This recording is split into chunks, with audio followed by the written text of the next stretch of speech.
जरंगे पाटलांची आज सभा झाली, इशारा सभा म्हणून त्याकडे बघितलं जात होतं. 20 तारखेला मुंबईमध्ये धडकणार आहेत सर्व 3 कोटी मराठा बांधव मुंबईत येत आहे. आता एक तर असं आहे की एक चांगली बातमी आपल्याला ऐकायला मिळालेली आहे, ती म्हणजे जे मी पहिल्यापासून सांगतोय की गायकवाड कमिशनने त्यांच्या त्या आयोगाच्या माध्यमातून जे बिल आणलं होतं, फडणवीस मुख्यमंत्री असताना जे हायकोर्टामध्ये बरंचसं मंजूर झालं होतं आणि सुप्रीम कोर्टात अडकलं होतं.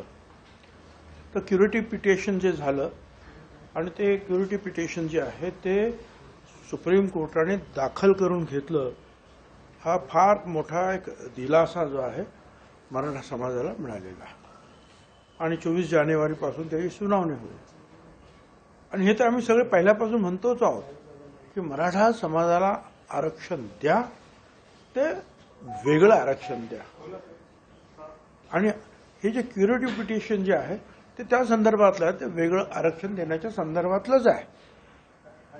आणि आता हे 3 न्यायमूर्ती आणि आणखीन काही निश्चितपणे जे आहेत मोठे वकील, त्यांच्या माध्यमातून सुप्रीम कोर्टामध्ये या संदर्भात चांगल्या प्रकारे जे आहे चर्चा करता येईल. आणि त्यातून ज्या त्रुटी मागच्या वेळेला आढळल्या आणि सुप्रीम कोर्टाने जो अडथळा निर्माण केला, तो अडथळा सुप्रीम कोर्टच दूर करू शकेल. आणि ते जर झालं तर मग आम्ही म्हणतो त्याप्रमाणे त्यांना वेगळं आरक्षण संपूर्ण मराठा समाजाला निश्चितपणे मिळेल. ज्याला आमचा कधीच विरोध नव्हता, किंबहुना त्या कायद्याला मी विधानसभेत सुद्धा पाठिंबा दिलेला आहे. आता ती एक गोष्ट आहे. आता आज त्यांची ती जाहीर सभा झाली. आता त्याच्यामध्ये त्यांचं जे अर्ध भाषण ते फक्त भुजबळांवरच होतं आणि मग अर्ध असंच ते लेकरं वगैरे नेहमीचीच आहेत त्याप्रमाणे. आता भुजबळांच्या बद्दल बोललं नाही तर भाषण करणार तरी काय, हा मुद्दा त्यांच्या समोर येणं स्वाभाविक आहे. आता मी तर काल सांगितलं की बा व्यायांना पण द्या, व्यायाच्या व्यायांना पण द्या, त्यांच्या व्यायांना द्या. पण आज तो मुद्दा जो आहे त्याने जाहीर सभेत घेतलाच नाही. काय कळत नाही काय झालं मला कळलं. आणि दुसरं म्हणजे असं की थोडंसं त्यांच्या स्मरणशक्तीमध्ये थोडीशी काहीतरी गडबड आहे. कारण ते एकाच भाषणामध्ये दुहेरी बोलतात. कारण सुरुवातीला ते काय म्हणाले की हॉटेल वगैरे जे आहे ते भुजबळांनी जाळले किंवा भुजबळांच्या माणसांनी जाळले. म्हणजे प्रकाश सोळंकेवर पण हल्ला भुजबळांनी केला, जयदत्त क्षीरसागरवर हल्ला भुजबळांनी केला, त्या संदीप क्षीरसागरचं जे राष्ट्रवादीचं ऑफिस ते भुजबळांनी जाळलं, शिक्षण संस्था जयदत्त त्यांची पण भुजबळांनीच जाळलं आणि हॉटेल पण सगळं भुजबळांनी जाळलं. आणि म्हणे मराठ्यांना उगीच तुम्ही डाग लावला, म्हणजे जाळलं आम्ही जाळलं. त्याच्यात अगोदर सुरुवातीला ते म्हणाले की सरकारी अधिकाऱ्यांनीच जाळलं, असं सुरुवातीचं त्यांचं स्टेटमेंट आहे. त्याच्यानंतर ते भुजबळ आजच्या मीटिंगमध्ये ते म्हणाले की मराठ्यांना उगीच तुम्ही डाग लावता आणि हे भुजबळाने जाळलं. पण थोड्या वेळाने नंतर ते म्हणतात की मराठ्यांच्या वाटायला जाऊ नका, नाहीतर बीडला काय होतं ते लक्षात ठेवा.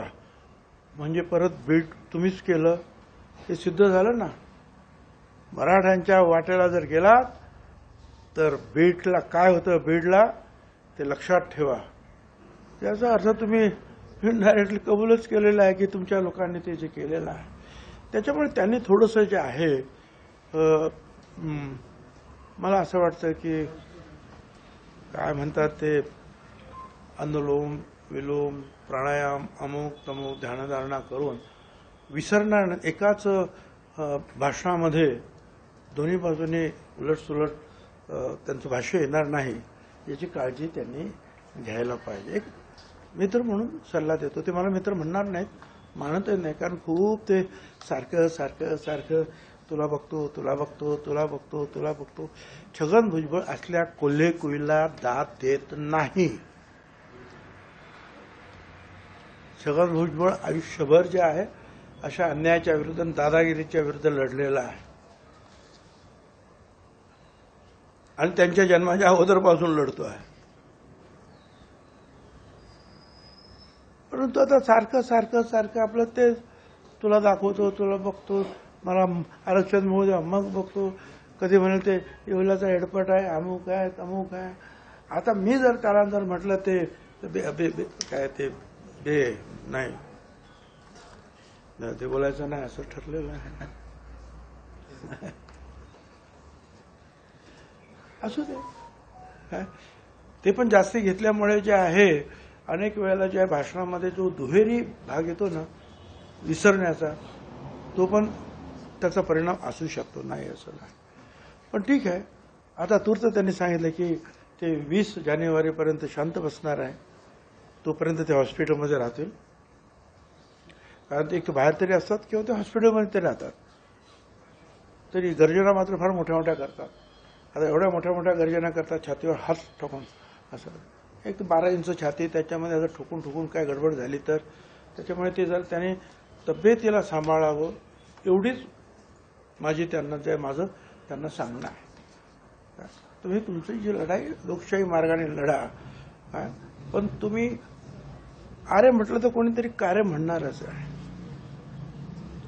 मला हौस नाही आहे कोणाला दुखवण्याची, कोणाच्या विरुद्ध बोलण्याची. मला माझी जबाबदारी समजते आहे. पण सारखं सारखं सारखं सारखं तुम्ही जर बोलत राहिला, वाटेल त्या मागण्या करत राहिला, तर मग मला बोलावं लागतं. एवढंच मला साहेब. 20 तारखेसाठी सरकार तयार आहे का? तर एवढे संख्येने जर मराठा बांधव आले मुंबईमध्ये तर सरकार तयार आहे? काय तुमचं ते हायपोथेटिकल क्वेश्चन. एवढे लोक मुंबईमध्ये येणार. पंढरपूरच्या आमच्या पिठोबाच्या यात्रेला सगळ्यात जो मोठा जमाव असतो किंवा मोठी लोकसंख्या ते पंढरपूरच्या यात्रेला असते. तिथे सुद्धा तेवढं नसतं. आता याचं काय तुम्ही ऐकून बसलाय? म्हणजे त्याने असं वाटतं की सगळा मराठा समाज त्यांच्याच बाजूने. आणि त्यांचं गणित असं आहे की 6-7 कोटी मराठा आहे, म्हणजे 50-60 कोटी, 50-60% 50-60% मराठा. त्याच्यात 54% मिळवले ते झाले किती? 114%. 3% ब्राह्मण, 117%. बाकीचे जे अनेक जे आहेत जैन धर्मीय असतील, अमुक तमुक तमुक गेले 150%वर. त्यामुळे तर आम्ही म्हणतो की जनगणना करा कुठल्याही परिस्थितीमध्ये. काय मग यांना कळेल की यांची जी आहेत सगळ्यांची लोकसंख्या किती आहे आणि द्या ना मग त्या लोकसंख्येच्या प्रमाणामध्ये सगळ्यांना आरक्षण. माझं काही म्हणणं नाही, सगळ्यांना द्या आरक्षण. करा ना, जनगणना करा ना, जातगणना करा. जनगणना म्हणजे जातगणना. आता परवाच्या दिवशी सुद्धा जे आहे 2 दिवस ते झालं नागपूरला. त्यांच्या एका प्रवक्त्याने सांगितलं RSSच्या की जातगणना का करू नये. पण ताबडतोब दुसऱ्या दिवशी दिल्लीतून त्याचं एक्सप्लेनेशन आलं की ठीक आहे, त्याच्यातून जर काही चांगले फायदे होणार असतील आणि प्रश्न सुटणार असतील आणि वितंडवाद होणार नसतील तर जातगणना करा. तर माझं परत सांगणं आहे की जे मी 91 सालापासून समता परिषदेच्या माध्यमातून दिल्लीच्या रामलीला मैदानापासून मी मागणी करतो आहे की या देशामध्ये जातगणना करा. म्हणजे मग सगळ्यांना जे आहे कळून येईल. आणि तुम्हाला एकच सांगतो की या सगळ्या हिंदुस्थानमध्ये वेगवेगळ्या राज्यामध्ये कुठली तरी एक जात ही मोठी असते, मान्य, सिंगल एक जात. मग ती मराठा असेल किंवा पाटीदार असेल किंवा जाट असेल, कापू असेल, जी काय असेल, पण ती कुठलीही जात कुठल्याही राज्यामध्ये 16-17% वरती अजिबात नाही, कुठल्याही परिस्थितीत नाही. आता हे बाकीच्या आमच्या ज्या सगळ्या ज्या आता आपण ओबीसीच्या जाती या लहान लहान जाती आहेत, त्या 374 जाती आहेत. तो एक वर्ग आहे, क्लास आहे. 374 जातीचा एक वर्ग आहे. मराठा एक जात आहे, एक समाज आहे, म्हणून तो सगळ्यात मोठा आहे, हे मान्य आहे. पण ओबीसी 374 जाती मिळवल्यानंतर जे आहेत ते 54% होतात. बिहारमध्ये ते 63% झालेले आहेत. तर ते त्यांचं जे आता त्यांचा अभ्यास आणि त्यांचं गणित आणि त्यांची समज काय हा ज्याचा त्याचा प्रश्न आहे. हळूहळू त्यांचा अभ्यास होईल असं आपण समजून चालायला हरकत नाही. ते मागे काही नोटीस देण्यात आलेले होते आणि त्या नोटीस संदर्भात कुणाला जर पोलिसांनी अटक केली तर पोलीस स्टेशनमध्ये जाऊन बसा आणि मंत्र्यांच्या घरी जाऊन बसा आणि तिथल्या लोकप्रतिनिधींच्या घरी जाऊन बसा असंही त्यांनी आजच्या भाषणामध्ये जे आहे ते आव्हान केलेलं आहे. चालेल ना, लोकशाहीच्या मार्गाने जे आहे, जर कुठे कुणी अन्याय करत असेल असं वाटलं तर लोकशाही मार्गाने जे आहे काय तुम्ही मंत्र्याच्या घरासमोर बसा, आमदारांच्या घरासमोर बसा, पोलीस स्टेशनच्या शांततेनं बसा. त्यांची घरं पोलीस स्टेशन जाळू नका, शांततेनं बसा. हरिभाऊ राठोड यांनी असं म्हटलं की चला, ओबीसी तो आरक्षण चला साहेब, तुम्ही काहीतरी कुठले तरी प्रश्न विचारा. कोण हरिभाऊ राठोड? तुम्ही जे मेसेजेस दाखवले, कागद जे इंटरव्ह्यू मध्ये दाखवले, याला उद्देशून जरांगे पाटील म्हणाले की आता तर ते पिशवीमध्ये कागद घेऊन फिरतायत, जर आता शांत नाही बसले तर पुढे जाऊन मग दगड, केळी अशा गोष्टी घेऊन ही चिथावणी आहे का? कोण दगड घेऊन? मी नाही, असे मग दाखवायला लागतील पुढे. अशी वेळ येईल, तुम्ही असं बोलतात म्हणून त्या शिव्या दिल्या गेल्या आणि मग पुढे मग दगड वगैरे अशा गोष्टी येऊ शकतात, मग ते दाखवत हिंडावं लागेल. अरे दगड तर त्यांनी अगोदर हातात घेतले आणि म्हणून तर 80 पोलीस जे आहेत त्या आंतरवेली सराटीमध्ये जे आहेत ऍडमिट झाले महिला पोलिसांसहित. ते आता होम मिनिस्टरने सांगितलं ना हाऊसमध्ये उत्तर देताना की 80 पोलीस ते काय पाय घसरून पडलं का 80 पोलीस? त्यांना दगड मग ते करतातच आहेत, जाळपोळ ते करतातच आहेत. हे सगळ्या महाराष्ट्राने पाहिलं, जगाने पाहिलेलं आहे. त्याच्याबद्दल आणखीन काय बोलणार? धन्यवाद.